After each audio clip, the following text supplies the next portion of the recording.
Good evening, everyone, and welcome to the fourth in a series of 4 presentations by one of the great scholars, not only of the last century, but of the last many generations, Professor Elie Wiesel, Nobel Prize laureate, famed voice of Israel, noted Holocaust survivor, and an advocate for all humanity.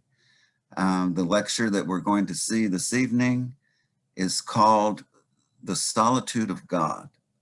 We have heard Professor Wiesel speak about Job from the Bible, Eliezer ben Hyrcanus from the Talmud, and the Gerer Rebbe, one of the great Hasidic masters. Now we're going to something more transcendent. He's going to speak about God. The 92nd Street Y has an archive of many dozens of these lectures. We are indebted to them for enabling us to show these lectures. And so please join me this evening for a most engaging and enlightening presentation by Professor Elie Wiesel. Thanks so much. Well, tonight, as we are about to conclude this year's annual series, we shall talk about solitude. The theme is both urgent and timeless. It is as old as humankind. Solitude. Is it good for the soul and bad for the mind? How does one cope with it without risk? Is it a curse or a blessing? In this generation, in this society, people are afraid of solitude just as they are afraid of silence. This is the noisiest world that we have ever known. People keep on talking, sometimes on 2 telephones at once, since we have 2 ears. And the same, people are afraid of being alone. And therefore you have so many people in the streets and everywhere. So how does one seek solitude? And when does one seek to find it as a haven from the sounds and fury of a society obsessed with activity and agitation? Do I want to be alone because I wish to hide from someone? Or is it that in order to know them better, or myself better, I need to be with myself alone? For the prisoner, solitude is an added punishment. For the artist, a necessary inspiration. Do poets, like mystical visionaries, need solitude to dream their dreams with words and silence? In the field of political action, does the leader who tries hard to please his constituents at one point feel compelled, for reasons both personal and pragmatic, reasons that have to do with his public image more than with his inner life, to leave the people and their immediate concerns and dwell, like the solitary scholar, in his or her ivory tower? Tonight we shall approach the subject from 3 viewpoints and on 3 levels. The solitude of God, the Creator, the solitude of man or the human being, and the solitude of Israel. Israel the state and Israel the people. Do we deal with the same solitudes? Are these 3 solitudes part of the same experience? Solitude, like silence, may become a language. It has its own color, its own appeal, texture, architecture, and mystery. One enters solitude for many reasons. As a child in my little Jewish town lost in the Carpathian Mountains, I was afraid of solitude. For me, it meant a face towards rejection and abandonment. At the end of the day, overcome by apprehension, I would wait for my parents to come home, just as I had waited for them to appear as I woke up in the morning. I needed to see them and them to see me, to tell me that another day was born and that I had my part in it. To be alone meant to be cut off from their lives, excluded from their endeavors. Obscurely, I sensed that my chance of growing up was to belong to my family, my friends, my community. The outside world frightened me. Its unknown inhabitants were bearers of threats and perils. The best way to resist them lay in a spirit of togetherness with my own circle of known customs and familiar faces. But wasn't that a way of running from individual loneliness to collective solitude? The Jew in me was used to this kind of process. Wasn't Abraham alone when he left his father's home? Wasn't Moses when he fled Egypt? Weren't our forefathers and ancestors throughout the ages, when in a variety of conditions and circumstances they showed obstinacy and determination to believe in God and His laws? Weren't we in the Middle Ages alone to oppose murder, falsehood, oppression, discrimination, persecution, slavery, and humiliation, which is the worst form of slavery? Thus, our isolation was voluntary. The first ghettos in Italy were spiritually and personally self-imposed. The walls were invisible. Quite simply, we felt it better to be physically separated from others so as not to be influenced by their religious lifestyle. We were afraid of assimilation. Later, voluntary solitude became compulsory isolation. Jews were forbidden to leave their quarters by night. Other measures were taken to limit their freedom and movement and their other freedoms. Bileam's prophecy, Am levadat yishkon, that this people will be alone, which was meant as a curse, but became a blessing, now re-became a curse. What was our safeguard? Our safeguard was our commitment to learning, which became a superb and reliable protection. Our passion for learning was transmitted from generation to generation. It brought together young and old, rich and poor, dreamers and wanderers. When you study, you are not alone.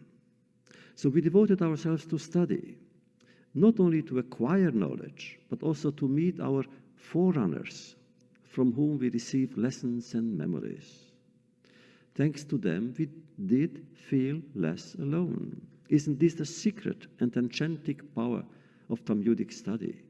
Its characters are alive, present, vibrant. They speak to us.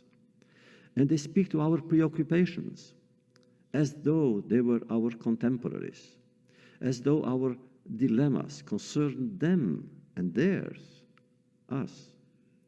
I follow Rabbi Shimon Bar Yochai and his son Rabbi Eliezer in their cave. I listen to Rabbi Akiva, and his voice resonates around me and in me. I hear Bruria discussing with her father, Rabbi Hanina ben Tradion, issues of halacha. I am touched by the complicity which exists between father and daughter, both of them scholars. And so every page in every tractate in the Talmud is an encounter which becomes a remedy against loneliness. For this is what makes learning so special, so rewarding. It creates bonds which turn into miracles, and it takes very little. All it takes for us is to be ready for them. Now, are we ready? Even for those who are ready, but still waiting.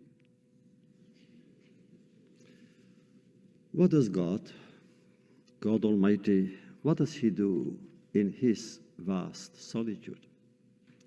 How does He use His time? Doesn't He have too much time? Isn't it a problem for Him? In general terms, how does He cope with eternity? An eternity that belongs to Him alone. This may sound strange, but these questions have preoccupied sages and disciples in Talmudic literature. Following a stormy and angry debate about the purity or impurity of an oven owned by a certain Achinai, a discussion, a debate, a heated debate between Rabbi Eliezer, son of Horkenos, and Rabbi Yeshua, son of Hananiah, during which the latter refused God the right to intervene in the human interpretation of His laws. Rabbi Natan met Prophet Elijah in the fields, and he asked, what did God do up there when all this was going on right here? And Prophet Elijah smiled. and said, God smiled. Yes, he smiled, saying, Nitzchuni banai, my children have defeated me. God sounded like a father, proud of his sons. Well, God is no stranger to his creation. That is the basic principle of all religious precepts and concepts. God is anything but indifferent to what his creatures do to themselves and to each other. He wishes to be present in the history of man. He listens, he observes, he gets angry, he smiles, he judges, he understands, he forgives. A story. A high society Roman woman called a Matrona asked Rabbi Yossi bar Chalafta, how many days did your God need to create the world and everything that is in it? 6 days, he answered. So, she said, what is he doing now? In other words, alone in heaven with nothing to do, doesn't he feel time too long? Isn't he on occasion a bit bored? I'll tell you what keeps him busy, said Rabbi Yossi bar Chalafta. He builds ladders. Ladders, she exclaimed. You mean ladders? Scales? Yes, said the sage, ladders. His explanation, I shall paraphrase it. Life may be compared to many things, but also to a scale, to a ladder. Some climb it and go up, others come down. Is it a reason to hope? It's also a reason to despair. You go up the ladder to the top. You look down and you are happy. But wait a minute. When you are on the top, you realize that you cannot go higher. From now on, you must go down. So you go down to the bottom. And of course, you are in a gloomy mood. But wait a minute, look down. Don't you see? You cannot go lower than that. From now on, you must go higher. Isn't that a reason to be hopeful? Said the sage, that is what God is doing. He measures the sadness of men and women, but also their joy.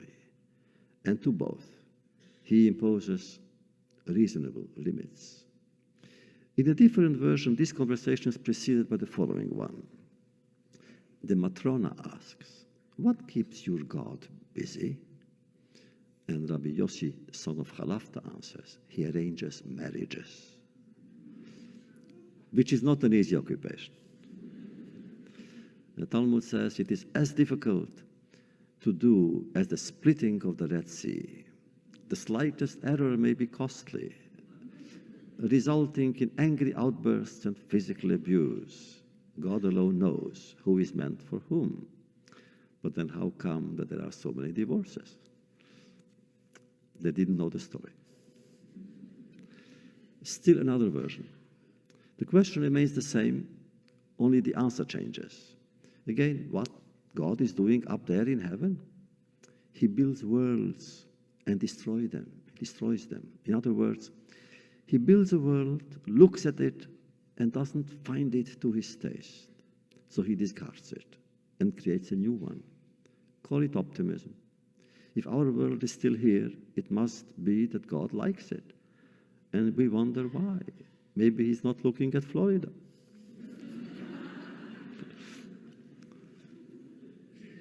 But then, God loves to create. Every day we are told God is involved in Maseh Bereshit, in reworking his creation anew. And we say that in all our daily prayers. The meaning of that prayer, every day is the first. Each time a man and a woman decide to love one another, to form a couple, to build a home, it is through them that God creates the world anew. In other words, God is never without a job. He is never idle. We keep him busy. In a way, we are his partners, his associates.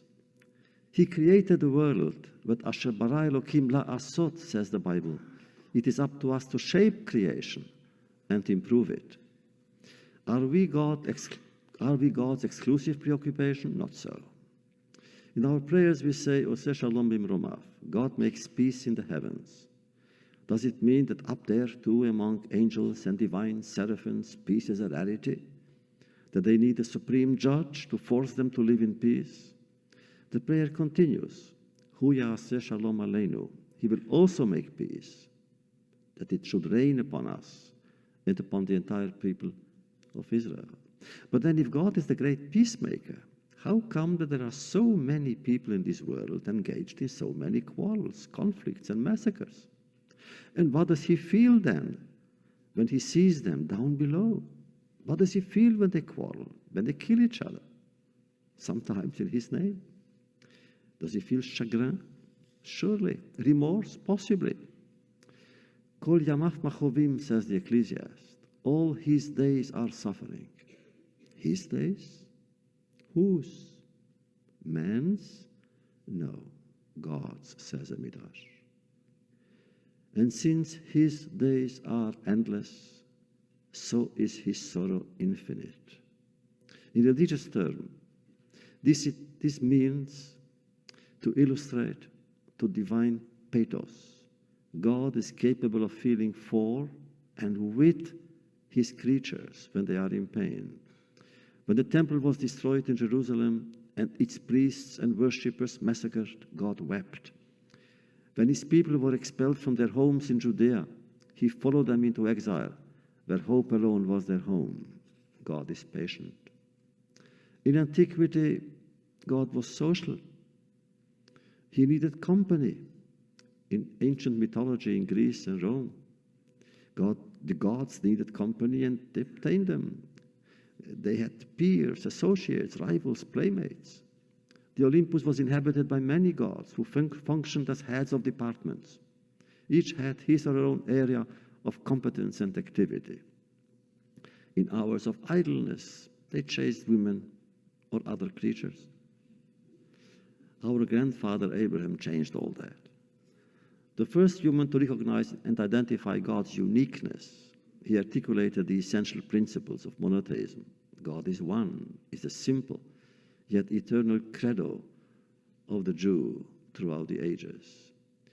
Judah's stubborn opposition to Babylon, Persia, and Rome was not only political or economical, it was theological. It had theological motivation. We could not worship another God, for it would have meant that God is not unique. And to paraphrase Maimonides, God is not uniquely unique. Therefore, God alone is to be always admired, feared, and loved. Is that all?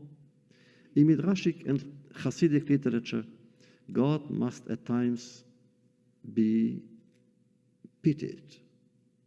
Yes, pitied. In opening his eyes to behold the dazzling wonders and disquieting mysteries of creation, man cannot help feeling sorry, in the purest sense of the word, for the Creator. Pity for the father who suffers for and with his children. Pity for the weary judge, transcended by his own severity. Pity for the king, whose crown is so often dragged through the dust, whose word is poorly heard, ill understood, ill interpreted, and so frequently violated. Pity for the Almighty, who is everywhere, always, even in pain, even in suffering, in desperate human beings, all victims of one another and prisoners of their own solitude. What about the solitude of creation, of creatures, of men and women? Solitude is human, that much we know.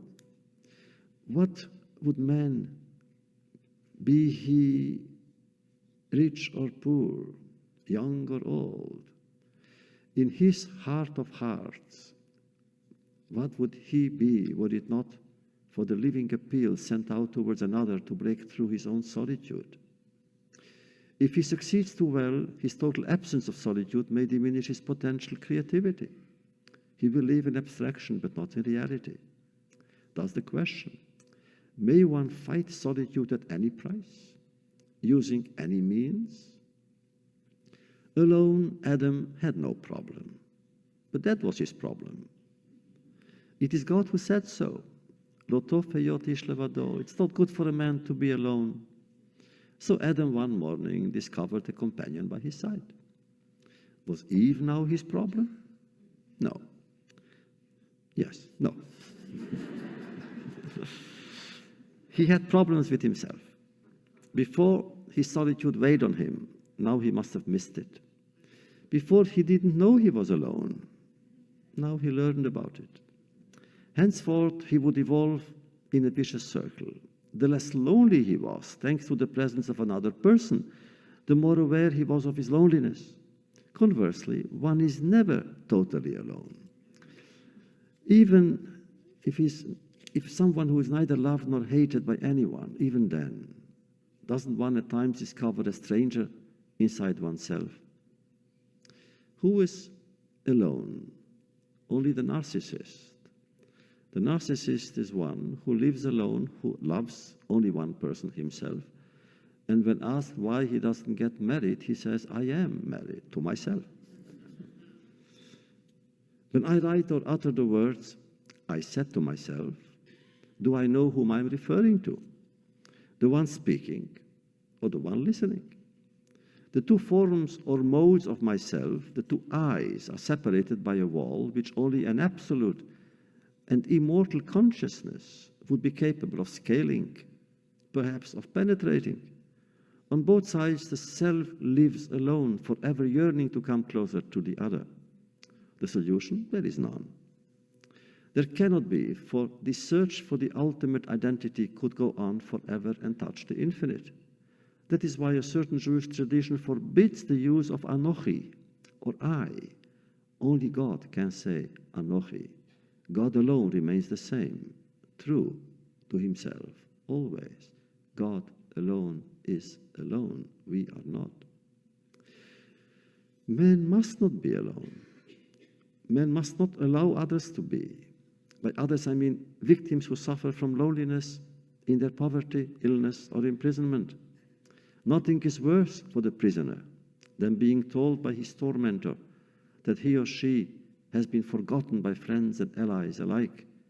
Nothing is more painful for the sick father of hungry children than to realize that their fate matters little. Their solitude is an indictment against mine.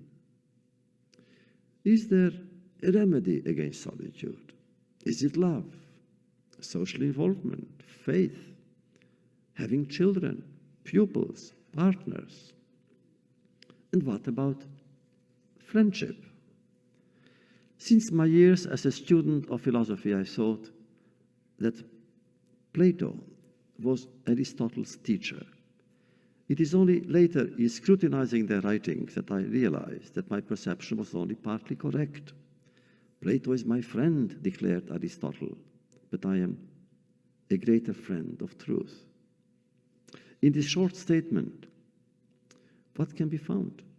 A question: what is friendship? What is its parameter? Does it have frontiers, either social or intellectual? Can a teacher be a friend to his disciple? If so, what is the part and place of loyalty and truth in that relationship? But then, is friendship a relationship and nothing else? Is it a relationship and everything else? Is it then a two-way relationship? Can the disciple become his or her teacher's friend and teacher? In one of Plato's dialogues in Lysis on friendship, Socrates ends his argument by saying with tongue-in-cheek, "Now we do not know what it is."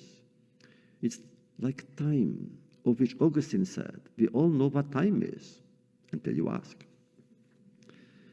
The most beautiful, intense, and melodious passages in literature, though less numerous, are not only and not always about love, but about friendship. From Michel de Montaigne to Shakespeare, to Albert Camus, to Nikos Kazantzakis, to Auden, when they speak of friendship, their words soar and sing the glory of humanity.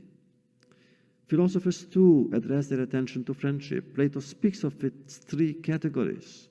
And a violent and stormy friendship it is, he says, when a man is attracted to someone widely different to himself. And only seldom do we see it reciprocated.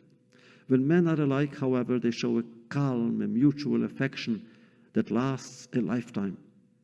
But there is a third category compounded of the other two. Cicero wrote a long essay celebrating friendship. He believes that higher friendship exists only 3-4 times in history. Kant, in a famous lecture on ethics, believes that friendship is a combination between self-love and love of humanity.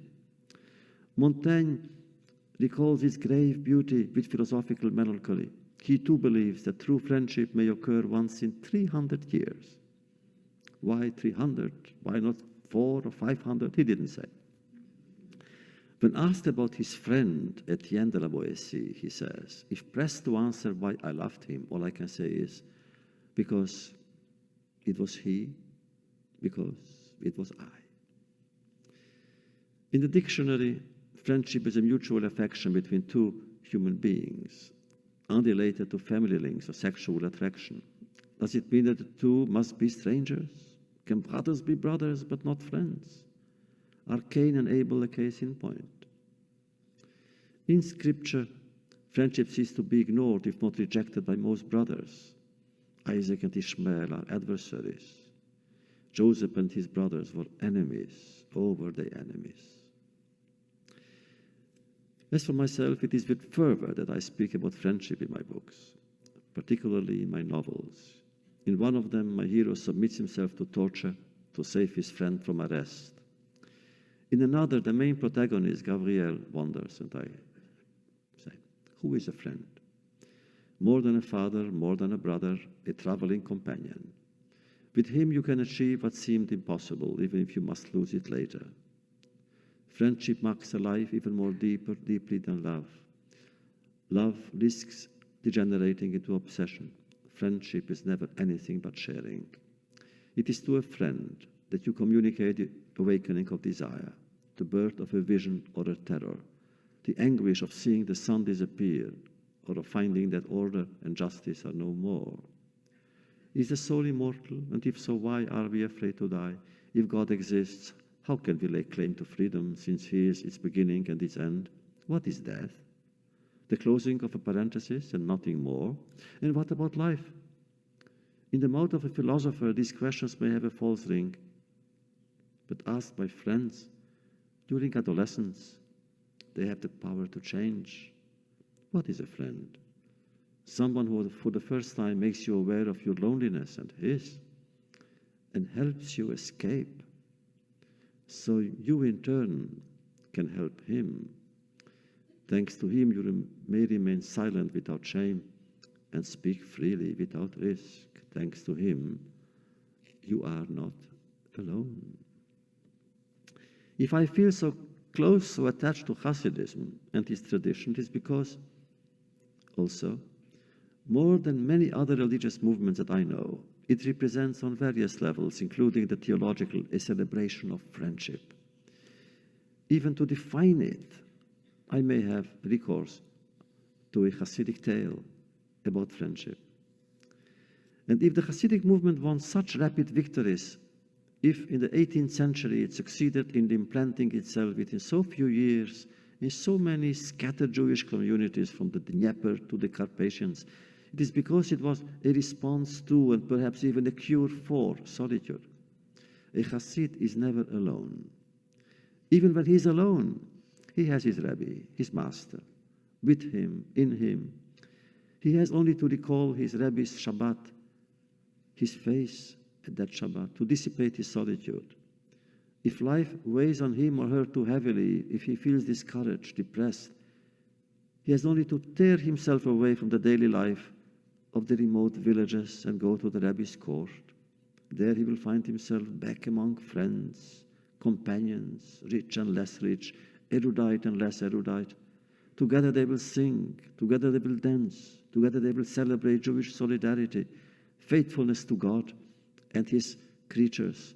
Together they will affirm their conviction that for better or for worse, man has received from heaven the dubious gift of suffering the most implacable of solitudes, and having the means to surmount it, transform it into hope. The joy, the happiness I felt as a child and adolescent among Hasidim with our master, the Vishnitzer Rebbe, on the evening of a simple Shabbat or on the occasion of a special festival, has never been equaled since. And if even now I often feel overcome with longing, it is a longing for those gatherings, that joy, that fullness. No solitude, no suffering could resist it. And then I even remember, yes, I remember certain Hasidim back in what we so poorly called the kingdom of night. There we experience the ultimate end of all experiences. There we cross the limit of anguish and solitude and the struggle against them. The problem and the tragedy was that we were never alone and yet always alone. It was a solitude within solitude, naked despair, sadness, stripped of all embellishment, all language, all outward appearance. That was our world. If you only knew how many and of what quality nearly slipped and fell, reduced to the state of victims, fathers and sons, enemies, because of a crust of bread. Friends and brothers tore each other apart for a spoonful of soup, an instant respite, a thicker jacket. If you only knew how many of the couples were liberal intellectuals. Oh yes, intellectuals. And how many of these intellectuals were sadists. That was the way it was. And yet, in those places, even there, you found a Hasid here and a Hasid there. And when they met, they suffered less. When they met, they told a story to each other, the same story that they would repeat from morning to evening about their past, their Rebbe, and the songs they remembered. So I deal with these subjects in my stories about Hasidim. In other words, they obsess me in my writing. As a storyteller, I try to turn solitude into an act against solitude. What is writing? I appropriate words which belong to everyone. At that moment, I have made them mine. And when I do that, they bear my sign and my seal. And each of them reflects me, either condemns me or remains faithful to me. The bond between me and the words I use become charged with being. And I am alone with them, but I would be more so without them. Sooner or later, they become my reason for living and working. Whence their ambivalence? When they sing, I rise to heavens.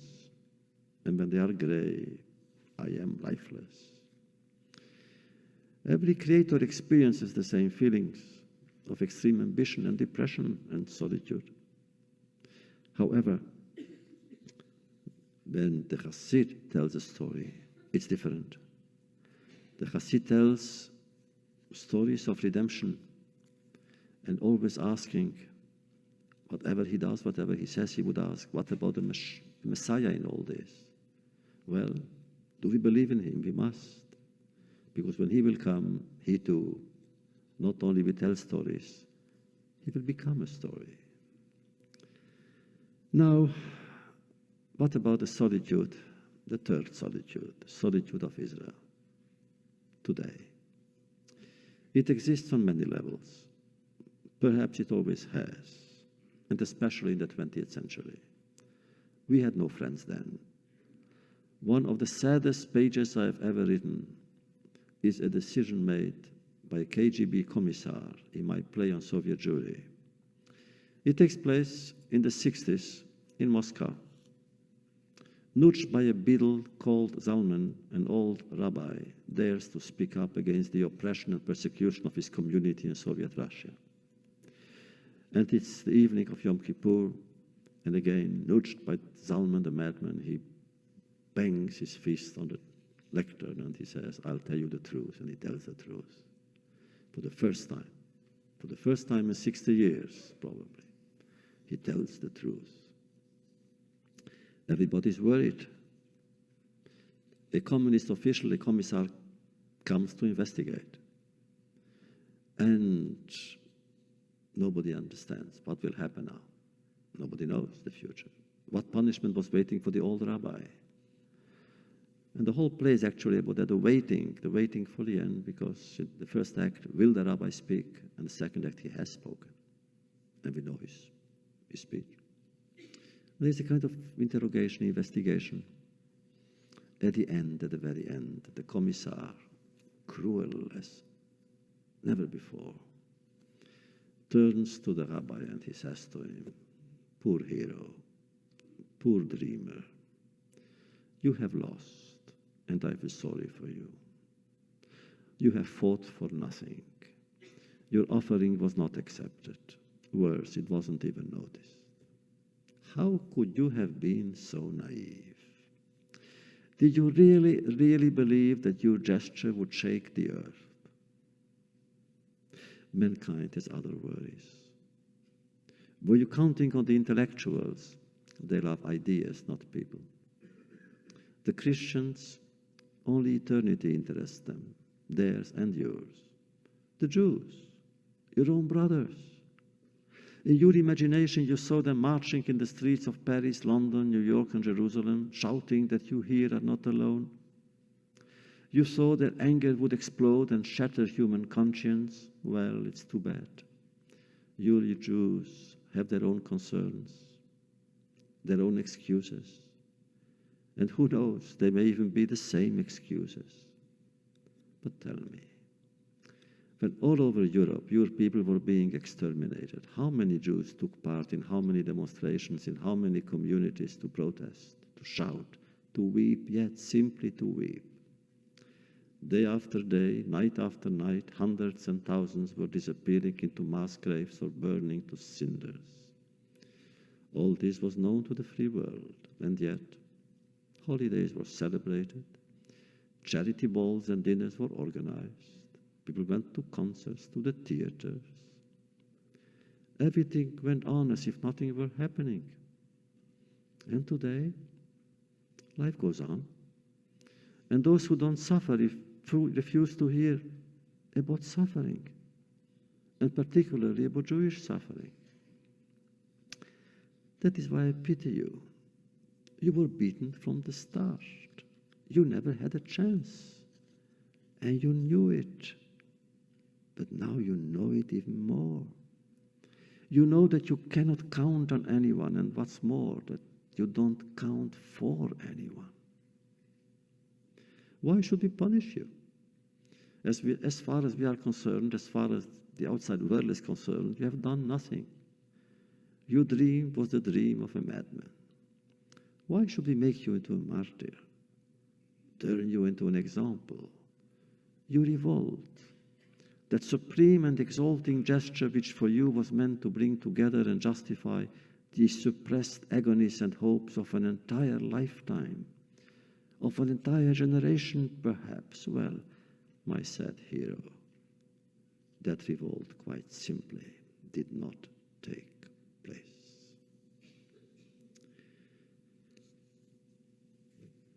Now, we had no friends in those times. Do we have some now? Where are Israel's friends today? Strange as it may sound, they can be found in religious circles. Whatever problems we may and must have about Christianity's negative attitude towards Jews in the past, the fact is that it has changed. Never have Jewish-Christian relations been as good, as productive, as friendly as they are now. With the exception of some Protestant groups, conversion of Jews is no longer a Christian priority.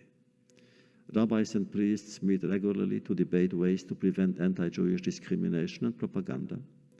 The Pope's visit to Jerusalem and Yad Vashem, his visit to the synagogue in Rome, his homilies against anti-Semitism played a role in improving Jewish-Catholic relations. The Vatican apologized for what the Inquisition has done to the Jews in the Middle Ages. So did the Lutheran Church for its founders' virulent anti-Jewish statements. Still, the situation politically is less encouraging. When it comes to defend Israel, few voices are being heard. This is especially true in Europe, where the intellectuals have always been pro-Palestinian. Now their anti-Israeli positions resonate as anti-Semitic. Well, for a Jew of my generation, Israel represents a miracle that renews itself every day. At times, it is difficult for us to relate to it and to dream it embodies. We are seized by a strange, yet not so strange feeling that personally and ontologically we owe it something. Without Israel, would we have had the motivation and the strength to begin our life again and build on ruins? Often I wonder, how did the Jewish people manage to rise up from an oppressive state of mourning 3 years after the most murderous war in recorded history? It issued a challenge to destiny and proclaimed a new Jewish state on its ancestral soil. How did it succeed in creating such a dazzling shortcut between the dark tragedy and the glorious victory of national independence? Naturally, in pure technical terms, one could say that we owe the establishment of the Jewish state not to the Jewish people at large, but to those Jews, all fervent Zionists, who worked there, lived there, and fought there. But was in the name of our entire people and its history that the small Zionist community led its social, political, and military battle, whose aim was national rebirth and sovereignty there, where centuries earlier David and Solomon ruled and imposed the will of God. All of us could have joined them, but we did not. The reasons were varied and often personal, but let's be frank. History called us, and we have not answered its appeal. We stayed in the diaspora. Is this why we feel, all of us, or most of us? This is what we must feel morally in Israel's depth. Is our love for Israel fed by feelings of frustration and or guilt? I remain attached to Israel with all the fibers of my being. Is there another land where the distant past dominates changing events to such a degree, where names of streets bring you back thousands of years? In Beersheba you think of Abraham's faith. In Ashkelon you recall Samson's strength. On Mount Carmel you hear Elijah's voice. I will always remember my first visit to Jerusalem. I had the impression it was not the first time. Ever since I returned to Jerusalem with the feeling that it is still the first time. Could a Jew say that of any other city under the sun? When Israel goes through crisis, we are concerned, almost physically concerned. Whatever happens there affects us. Thus we take part in its festivities and victories as well as in its anguish and sadness. We weep with the mothers who lost their sons in battle. We embrace young orphans and seek ways to comfort them. And when Israel is slandered, as it is now in so many quarters, we feel not only outrage but pain. Israel's wounds are ours, as is Israel's hope. That is why recent events in Israel touch me so deeply, and all of us, I imagine. We watch young Palestinians on the screen, their faces twisted with hatred. And somehow we know that we too are their target. The religious fanatics shout death to they don't shout death to the Israelis, they shout death to the Jews. And many of them say death to the Jews everywhere. Get them, the imam says in the mosque. And I'm afraid not of their threats, but of their implication. Their hatred is so pervasive, so perverse, so fatalistic, that it eliminates all possibility of reconciliation and peace. How did the hostilities begin? In the media, one person alone is blamed, Arik Sharon. 2 days before Rosh Hashanah, he went to the Temple Mount, and that provoked the wrath of Palestinians. But what the media failed to report is that Israel's Foreign Minister Shlomo Ben-Ami had informed the Palestinian Authority of the upcoming event and heard no objection. The press reports mentioned an entourage of 1,000 or 2,000 soldiers. Nonsense. Later, some papers reduced the figure to 200. Even that was too high. Sharon had a reinforced security. That was all. But even that was too much for the Palestinian mob, which not that day, but next day, without Sharon, began the attacks on Israelis everywhere. We all saw the picture of young Mohammed, that 12-year-old boy, in the arms of his wounded father. I hope that we were all pained. We had to be, and heartbroken. When one sees a child dying, one cannot not be heartbroken, whoever that child is. But that picture was used and exploited to hurt Israel. What about the tragic death of Rabbi Hillel Liberman? It was forgotten. This young father of 7 children had come running, dressed in his talit, to save a Sefer Torah from the ransacked tomb of Joseph, and they killed him. And when his body was handed over to the Israeli army, he had 100 bullets in his body. They killed him 100 times. Why? Why such savagery? Why such exaltation when the two young army reservists were lynched? One had just gotten married. The other found out that her husband was killed, and she called him on her cell phone. And the murderer answered, saying, "Your father is dead, I killed him. Your husband is dead, I killed him." And you saw it on television. The murderers and their friends and acolytes were dancing around the mutilated bodies. Why, my God, why? All over the world, Israel was criticized, even condemned for firing at children. But what should Israel do? I'm sure they tried everything else. Israel, after all, has shown its humanity. Just remember, after the lynching, Israel, in reprisal, bombed 4 buildings. But 3 hours before the operation, Israel informed the Palestinian Authority that we are going to bomb those 4 buildings, evacuate the people, and therefore not a single casualty was recorded. Now you show me any other nation in the world who would do that, to warn who was then the enemy, to go out so that no one would be hurt. So what could Israel do? What should Israel do? I wish I knew, I would say it. Should Israel retreat before the stone throwers? Retreat how far? And what about the youngsters who fire machine guns and throw Molotov cocktails while hiding behind the children? And why are the children there in the first place? Why were they used as shields rather than be kept behind in safe places, in school or in garden or at home? Last week, a minister of Arafat's cabinet announced that adolescents below 17 or 18 would not be allowed to take part in violent demonstrations anymore. But why so late?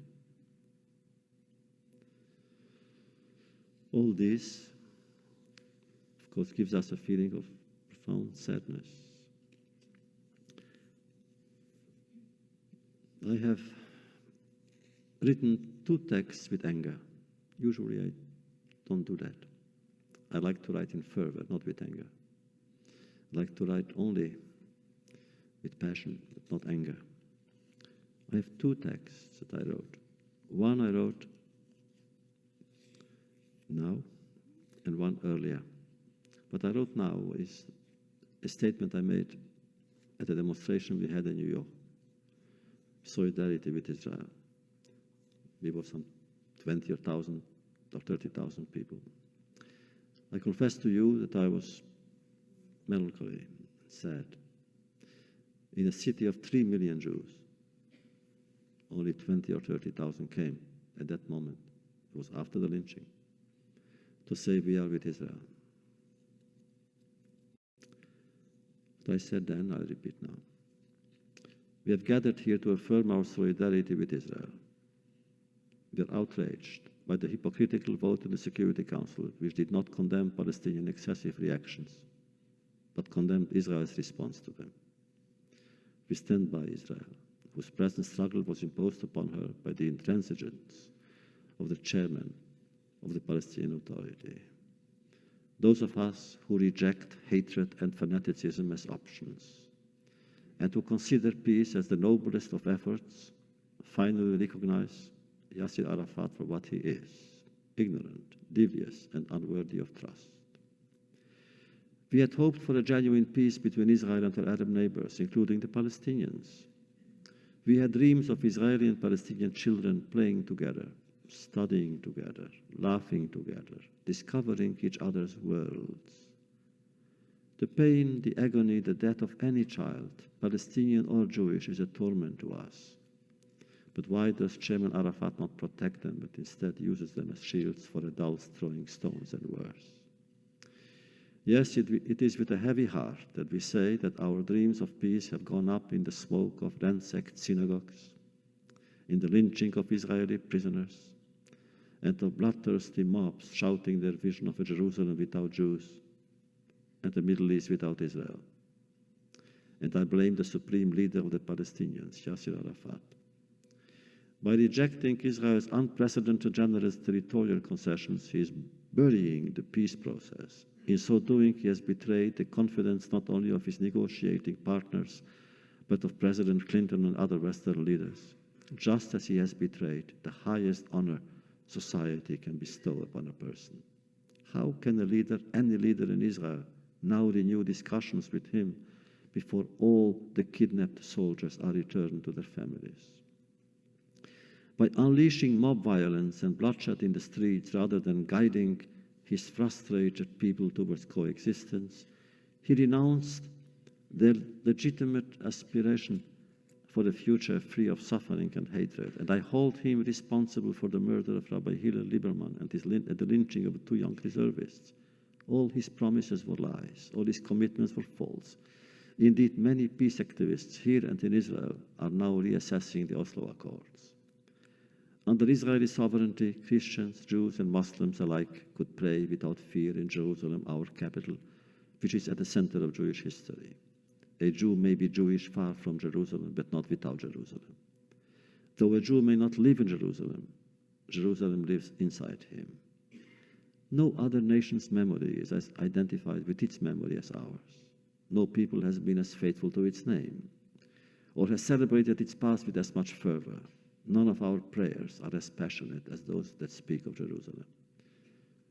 Jerusalem is the dream of our dreams, the light that illuminates our hopeless moments. Its legitimacy lies in its sovereignty. To oppose one is to deny the other. Israel will never give up either. I accuse Yasser Arafat of being morally weak, politically short-sighted, and an obstacle to peace. I accuse him of murdering the hope of an entire generation, his and ours. Why did I say ignorant? I'll tell you why. Because he dared in the Camp David, when he spoke to President Clinton and Secretary Albright, dared to say that we Jews have absolutely no right over Jerusalem because even the old city, even the Kotel, the wall, nothing. He said there was never a temple there. No, really, how far can he go? What does he want to prove or to obtain? Simply to deprive us of our right to our memory. So really the main conflict is about Jerusalem. Why does this city of David provoke such passion among Palestinians? They want it. In fact, they want all of it. Lately, we know that. They even say so. They want everything. And therefore the question is, how far can Israel go? Now we know that when Barak came to Camp David, Barak was ready to give so much, more than anyone before him. Never had Arafat been able to receive what Barak offered him. He didn't accept it because it shows a path of violence, because he believes apparently that Islam is a history also. And for the history of Palestine, he says, or he thinks, or he wants us to think or to know, for the history of Palestine, independence of Palestine must be obtained not around the table, but on the battlefield. And so, if that is so, where are we going? What will tomorrow bring? What will happen? I wish we knew. I don't. Nobody knows. And yet, the solitude of Israel is bearable as long as we are together. A Jew alone is in danger. I could never imagine a Jew alone. Just as man needs other men to be human, a Jew needs other Jews to be Jewish. A Jew chooses to define himself or herself not in relation to the hate they elicit from strangers, but rather by the faith they inspire in their people. A Jew alone is in peril. His security lies within the community, which helps him survive and attain fulfillment. Community is the key word. It indicates what path to follow. It opens hidden gates and bestows ancient strength on everyday's formula. A vital, vibrant word, the primary word that cuts through all other words, challenging them and reaching them. Community. What would a Jew be without his community, a withered branch, a nameless wanderer buffeted by alien hostile destinies. Together we represent historical power, a collective consciousness. Alone, we must cope with our own weakness. Together we are each other's affirmation. Alone, we disappear. To be part of a community, to shape it and strengthen it, is the most urgent, the most vital obligation facing the Jewish individual. Our sages tell us that in heaven, collective prayers are heeded more readily. What is the gravest sin a Jew can commit? To cut himself off from the community of Israel. And what is the severest punishment? To be excluded from this same community. Just as excommunication is the ultimate punishment, adhesion is the supreme reward. It is within his destiny that the Jew must find his fulfillment, and his destiny can flourish only to the extent that it is assumed as a collective destiny. We come to the end of this year's series, and I don't want to leave with words of despair. Despair is never an option. We have learned that. We have lived so many years, we have endured so many experiences, and we have learned certain things. We have learned the way of overcoming despair. We have learned how to begin again. For we know now, those of us who believe that Jewish history has meaning, and we are part of humanity, and humanity itself is wounded when we are wounded. We who believe that whatever happens to one community affects all others, whatever happens to one person in a way affects all others. We who believe, therefore, that it is not given to us to begin, only God can begin. All we can do is begin again. And that goes for everything. We have built on ruins, we have built new hope, and now we know one thing, that we must start all over again, and we shall. Thank you.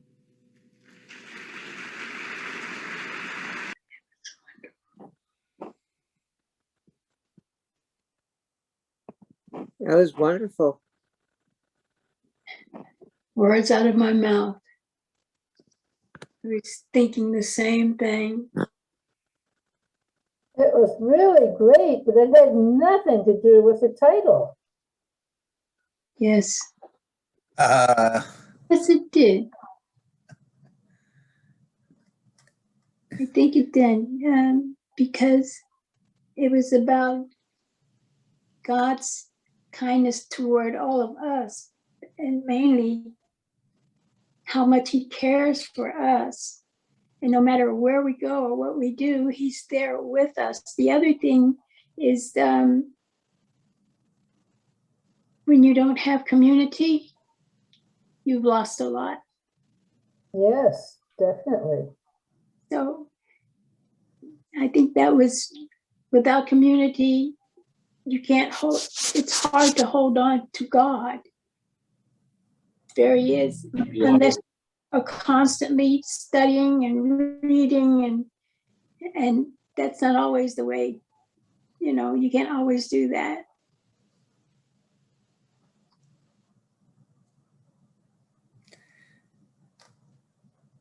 yes, Ariella, you are so right, I think. We're taught, our tradition teaches us that the Knesset Yisrael, the community of Israel, is the Shekhinah, is the presence of God in Israel. Yes.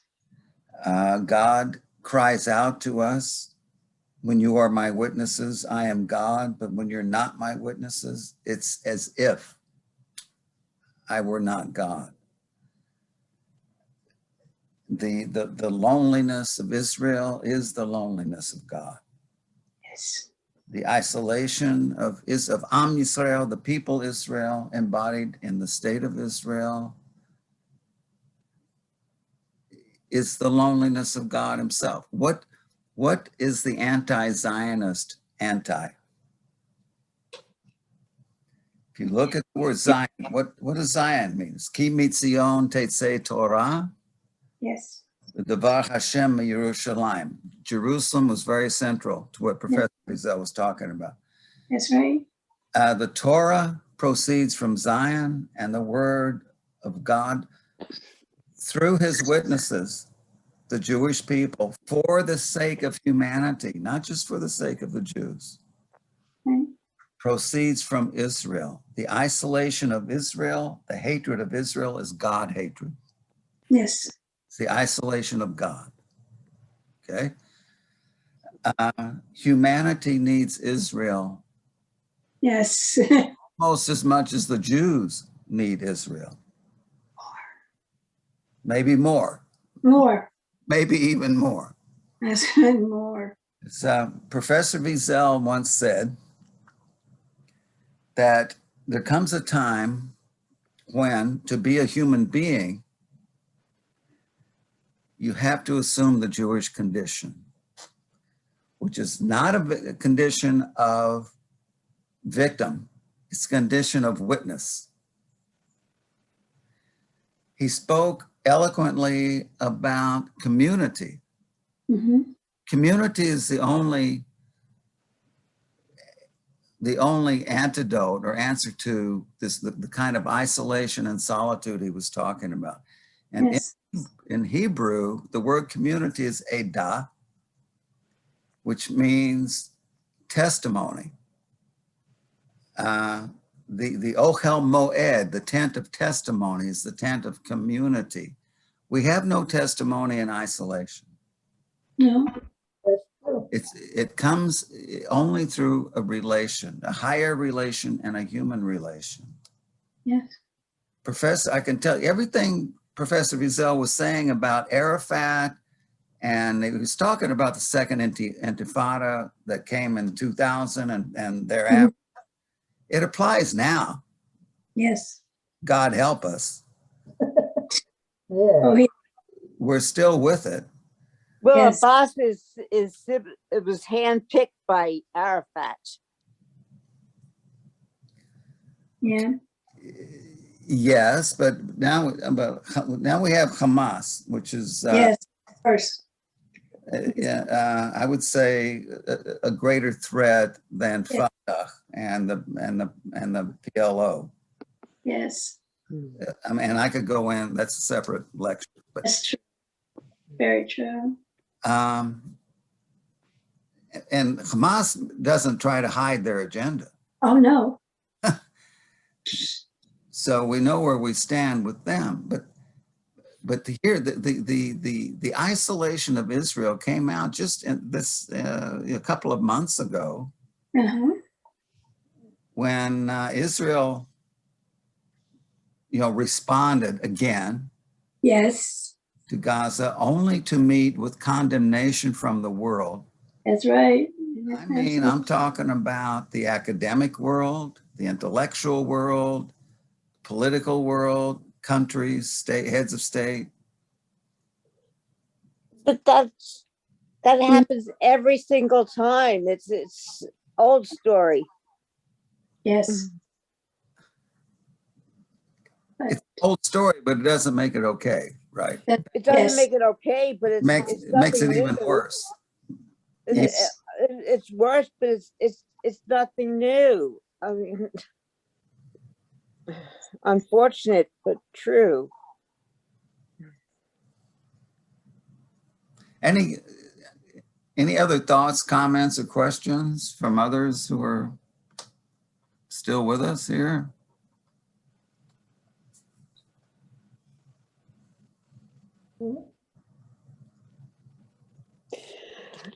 The only time that the world was really all in favor of Israel was after the 6-Day War, when Israel was triumphant.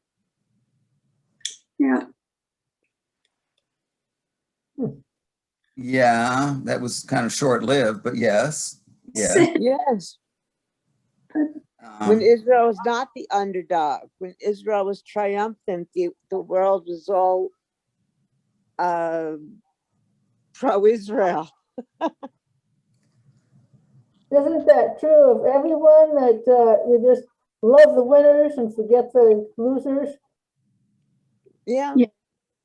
Yes. In 1967, and it appeared leading up to the war that Israel was going to be destroyed. Absolutely. And then they turned around for I a mean, short time. Yeah. they looked like the underdog going into it. Hmm. Um, I was there. I followed it. Oh, you were there at the time, huh? I wasn't in Israel, but I followed it very closely. Oh, Mm. I have an excellent question from Dr. Gonzalez, who is with us. He said, I wonder if you could share your thoughts on solitude as language and its relation with God, people, and Israel. And Professor Wiesel opened by saying he was going to talk about the solitude of God, the solitude of Israel, and the solitude of humanity, of the human being.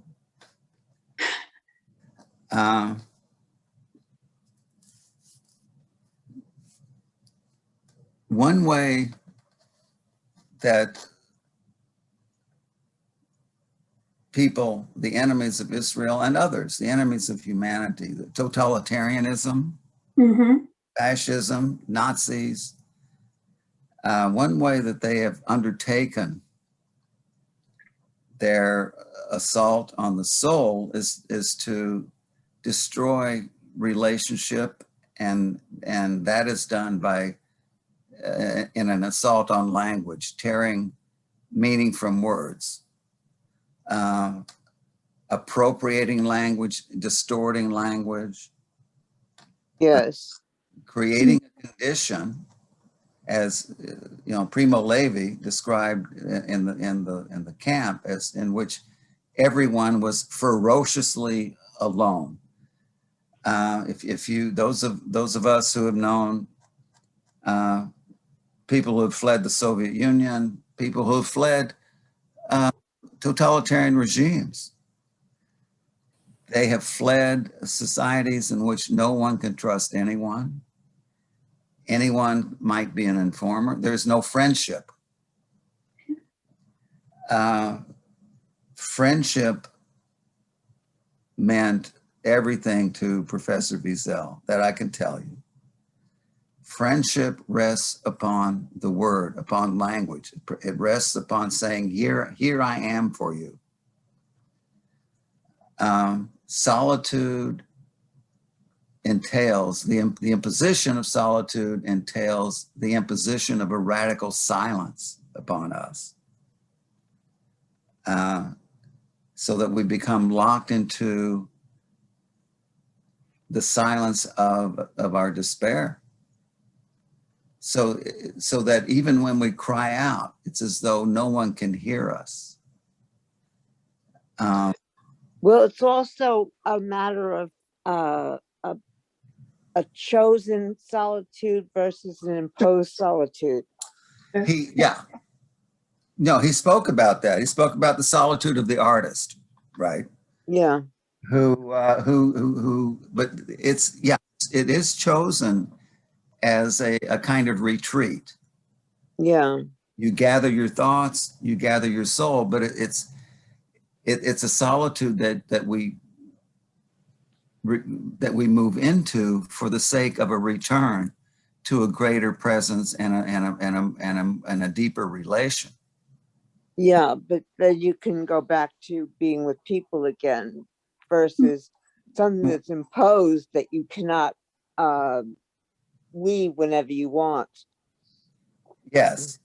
And there, it's the imposed. Solitude and silence are connected. Yes, they are. And silence and language are connected.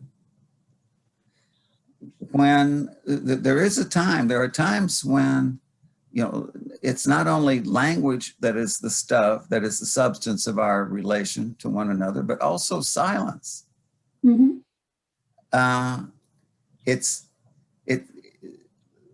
Words take on meaning, and solitude is overcome when words are not quite enough. And that's when we turn to poetry, we turn to prayer. Professor Wiesel once said that poetry and prayer have something in common. They're both the language of silence and the substance of language. Okay. It's when language is drained of the silence of all tongues, the silence that surpasses utterance, it's drained of meaning. And that's when solitude becomes a tomb. Yes. That is what Professor Gonzalez asked a very profound and eloquent question. And I can tell you, Professor Gonzalez, who's with us, knows something about totalitarian regimes. He knows a lot. In fact, when I organize the next speaker series, I'm going to turn to him to have him come talk about that. Okay, Dr. Gonzalez, will you? I think that whenever you go into silence, I used to work at Walmart, and every time I wore my Star of David out, I got a lot of, talking. So yeah, I got a lot of talking. So I had to put it inside because they didn't want to hear the talking. But by the same token, I was always talking anyway. And somehow I'd always say something and somebody said, I really need to hear that today. I said, okay, then I've done my job. I'm a servant today. You just have to meet them in their place. And sometimes you have to. Well, now the thing that they don't understand though is the high. So I took out the Star of David and put the high up there. They don't know what to do with that. They don't know what to do with it. They can't say anything because they don't even know what it is. Talking about silenced, years ago I worked with battered women, and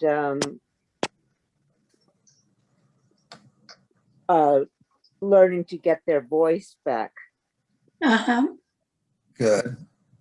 Yeah. So, say more about that. That's an excellent example. Say more. That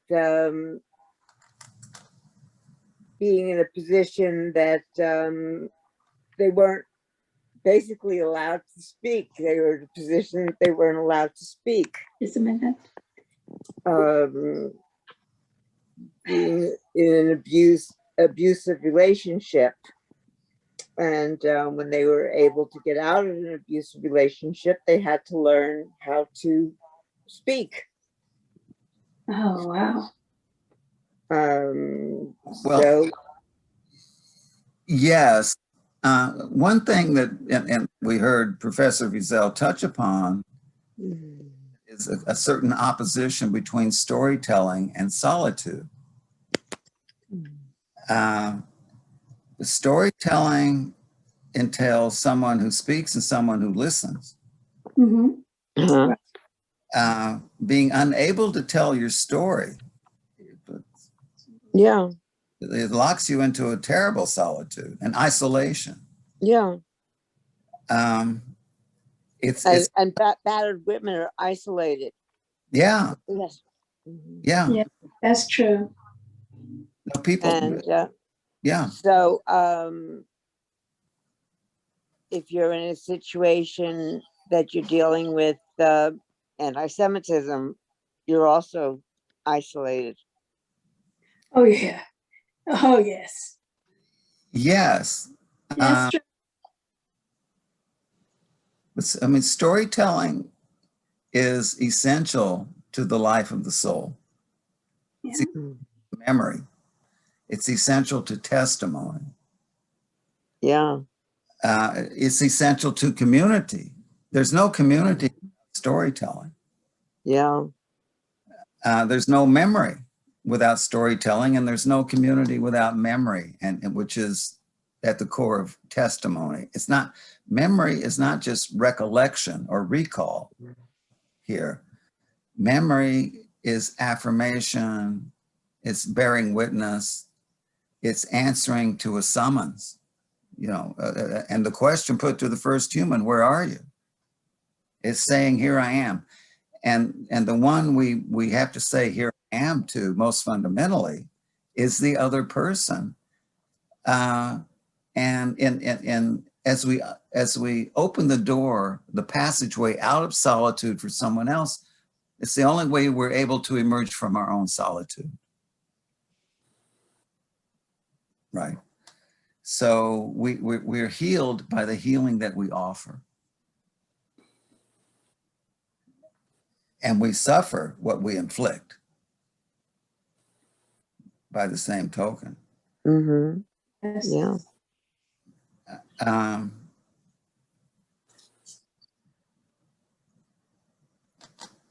Yeah. Other thoughts, questions or comments?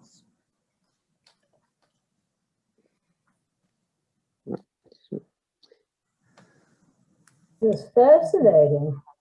Yes. That's for sure.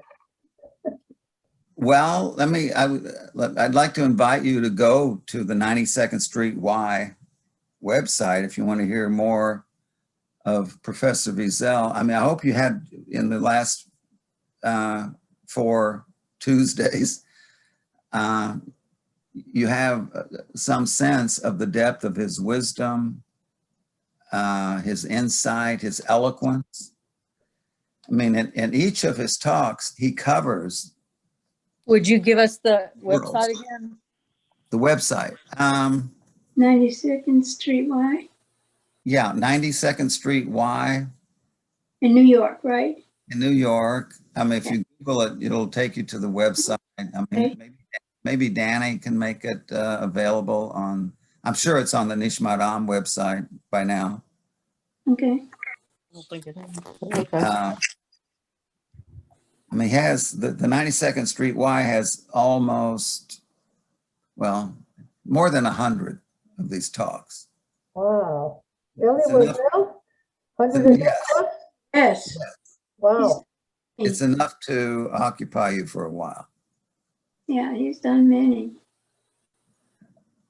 And you know, there are people, people whom I know very well, with whom I'm very close, who are cataloging, organizing, transcribing, and, you know, systematically digitizing it, you know, making all of these talks available for not just to listen to, but, you know, for researchers to study. Mhm. Very good.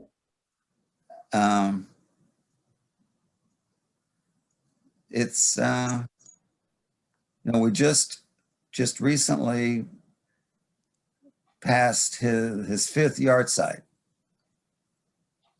And many people miss him. Oh, yes. It's a huge loss, but his passing, like the passing of any of the great sages, is not just they're passing on to the next world, but passing on to us a legacy Mhm. Yeah. and a responsibility. Yes. So with that, just stay tuned. Wow. Oh, there's Danny. Okay, we got in the chat, there's the link to the 92nd Street Y. Thank you, Danny. Thank you so much. Thank you so much. Did you Thank send him? Sorry, it took me a minute to get it. Yeah, you did great. You were great. Thank you. Thank you, Stan and Danny. You know, without all Everybody? this, yeah. Can they like forward it to all of us? Yes. Okay, thank you.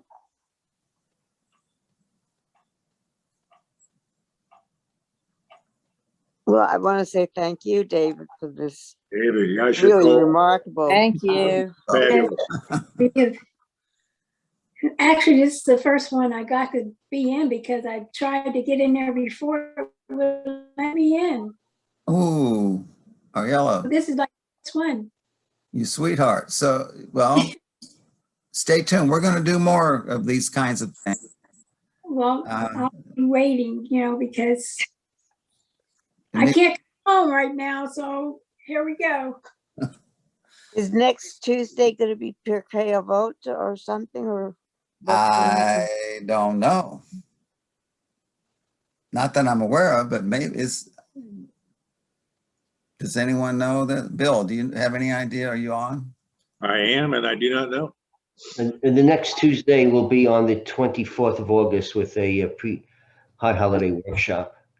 Yeah. High holiday Workshops, I know, just before the high holy days. Yes, I yes. Stan or Bill, do you have any other announcements? That's an important one. Yeah. Yeah, no, I do not. I'm just thrilled everybody was able to join us this evening. All four of them have been incredible. And David, I thank you, especially our dear friend, for all you have done to bring this and make it real. And to all of us who are able to join us tonight, thank you so much. Thank If you, you're in Dave. a position to be able to help us with a dollar or two, please go to nishmatam.org. And we are thrilled to take your donation. And we look forward to seeing you with the next series. Thank Thank you. you. Good night, Thank you everybody. so much. Good night. Thank you all. All Enjoy the- blessings. Be Thank safe you. and be well. Be Good night. safe and be blessed.